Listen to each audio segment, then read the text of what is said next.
Humans were supposed to be cowards. The Galactic Federation's species registry had them listed as a 2 of 16 on the aggression index. Our interactions with the Terran Union up until this point supported those conclusions. They had not fought any wars among themselves in centuries, and had formed a unified world government prior to achieving FTL travel. They had responded with eagerness rather than hostility to first contact, unlike many species.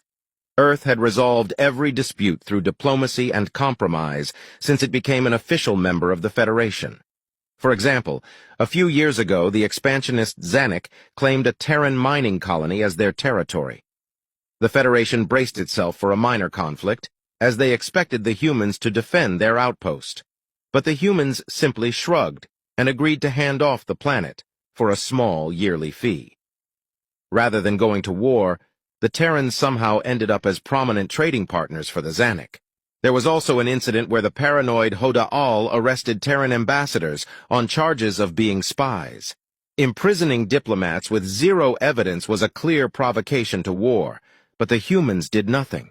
They didn't even raid the facility where their representatives were being held. They simply opened back-channel negotiations with the Hoda'al and arranged a prisoner exchange, swapping a few smugglers for their people. Thoughts on the humans varied depending on who you asked. Some in the Federation found their pacifism commendable and appreciated their even-tempered statesmanship.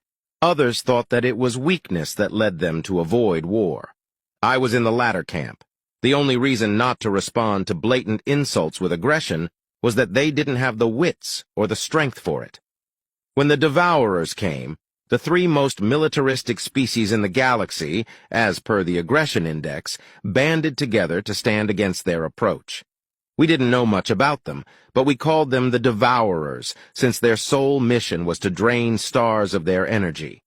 I can't tell you why they would do such a thing. Whatever their reasons, they would take one system by force, suck it dry, and move on to the next. Our fleet, the finest the Federation had to offer, suffered heavy losses when we clashed with enemy destroyers. We fought as hard as we could, and it didn't matter. Our weapons hardly seemed to scratch their ships. It was a tough decision, but I ordered what was left of the fleet to retreat. As much as we needed to stop them, we would lose the entire armada if we stuck around any longer. I sent out a distress signal, relaying our grim situation and pleading for reinforcements. There were other species with lesser but still potent militaries within the Federation. But my request was returned with silence.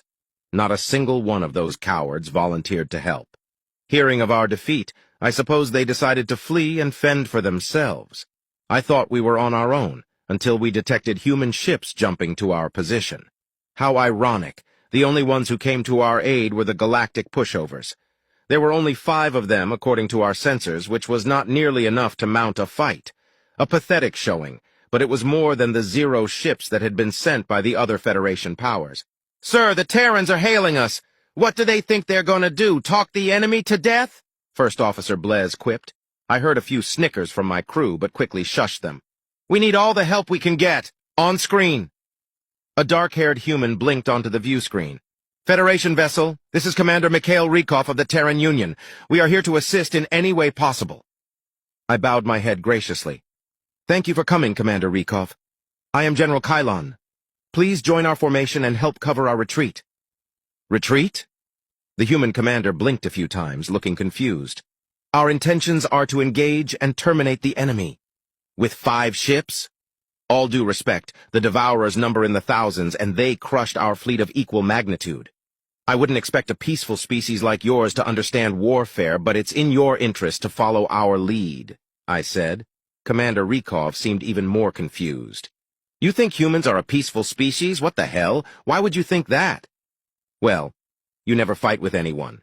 You resolve everything with talk. Humans are the lowest-rated species on the aggression index," I replied. "I see. The Federation has misjudged us there. Do you know why we avoid war, General? Because you don't think you can win? Fear?" The human laughed heartily.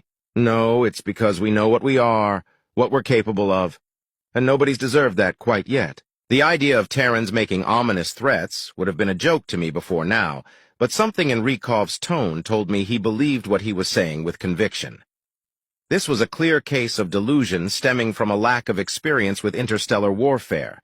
The Devourers would make fools of the Earthlings and punish them for their overconfidence. However, if the commander really wanted to send his men to a slaughter, I would not stop him. If you insist on fighting, I certainly won't stand in your way. But know that you're on your own. We're getting out of here. What is your plan? I asked. We brought a nanite bomb we developed. We've never actually used one before, since in about 5% of simulations, they don't stop with localized entities and consume all matter in the universe. Commander Rykov said this way too casually for my liking. But we programmed them to self-destruct after a few seconds, which will probably work. Ensign Carter, fire at the enemy in 5 seconds. My eyes widened in alarm. Wait, hold up, you just said it could destroy everything. The Terran flagship fired a missile before I could get in another word to stop them. At first I thought that they had missed their mark. The projectile sailed through the Devourer fleet, not connecting with a single ship. Then it detonated at the rear of the formation, and all hell broke loose. Space itself seemed to shudder as an explosion tore through anything in its vicinity. The force was so powerful that our sensors could only provide an error message as measurement. At least a third of the Devourer fleet was instantly vaporized, as an improbable amount of energy and heat turned them to metal soup. There was no way any occupants of those ships lived through that. The enemy vessels further out from Ground Zero survived the initial blast, though many of them sustained heavy damage. But an invisible force seemed to be slowly dissecting each of them. I could only watch in disbelief as the mighty cruisers disintegrated bit by bit. I suppose the bomb had thrown out a swarm of nanobots, which had attacked the ship's structure on a molecular level. The Devourers hardly knew what hit them. By the time they thought to return fire, there was nothing left to return fire with. Their arsenal evaporated in a matter of seconds, and undoubtedly their personnel suffered the same fate. Where there had once been an unstoppable army, now only stood empty space.